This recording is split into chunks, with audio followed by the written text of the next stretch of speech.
parmi vous aujourd'hui. Je tiens à remercier l'initiative Tizi de nous avoir donné l'occasion de partager notre expérience. Je tiens à remercier mon modèle personnel de leadership féminin au quotidien, c'est ma mère ici présente, Jamil El-Azhari, mon frère également. Je dédie aussi ces distinctions à la mémoire de mon oncle, Khalid El-Azhari, sans qui je ne serais pas là aujourd'hui. Et donc aujourd'hui, je suis chimiste de formation, je suis professeur assistant à l'Université de technologie de Nagoya, au Japon. Et ce qu'on fait au laboratoire, c'est des systèmes de capture de gaz à effet de serre issus de la combustion des énergies fossiles. Alors, dans ce laboratoire, on fait spécialement la capture de CO2 qui est un des grands coupables du réchauffement climatique. Mais aujourd'hui, je voudrais faire passer un message de sensibilisation, un message sur le développement durable. Je sais que je vais en perdre quelques-uns. Je sais que c'est difficile de parler développement durable sans tomber dans les clichés, dans les slogans incantatoires du genre « Si vous aussi vous voulez sauver les ours polaires, envoyez Igloo au 730-30 ».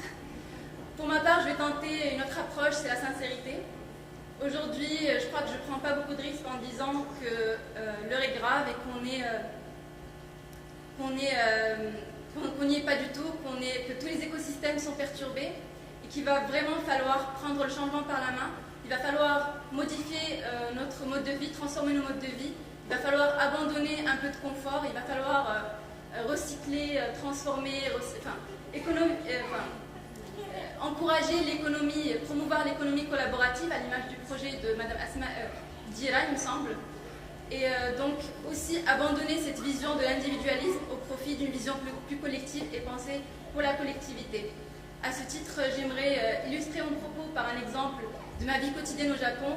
Pendant mes premières semaines au Japon, je n'étais pas du tout familière avec le tri sélectif.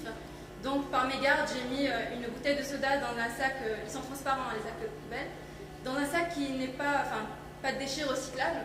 Et en le descendant le lundi matin, une petite dame qui habite l'immeuble m'interpelle, me dit c'est pas normal que vous jetiez une bouteille de soda dans les non recyclables. Il y a des sachets pour ça.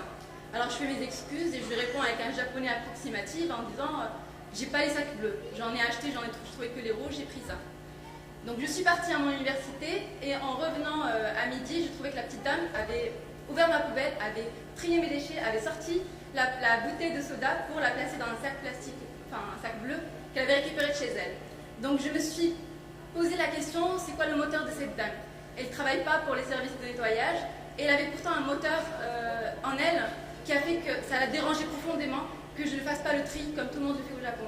Et donc je me suis aussi posé la question de comment fonctionne l'écosystème japonais finalement, et je suis tombée sur un modèle qui m'inspire beaucoup, qui s'appelle le Kaizen, donc qui est l'association de deux mots japonais. Kai, c'est le changement et l'amélioration, Zen, c'est bon.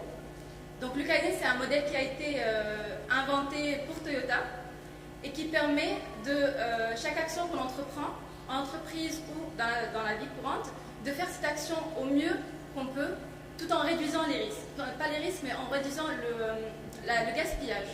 Donc que ce soit en termes de ressources, d'eau, d'électricité, en gestion de temps et aussi en gestion d'espace, ne serait-ce que le rangement de nos bureaux. Donc je trouve que c'est un modèle qui m'a impressionné, qu'on sent dans la vie quotidienne des Japonais. Et j'espère qu'un jour, on aura notre Kaizen à nous et notre modèle à suivre pour les Marocains. Et je vous remercie.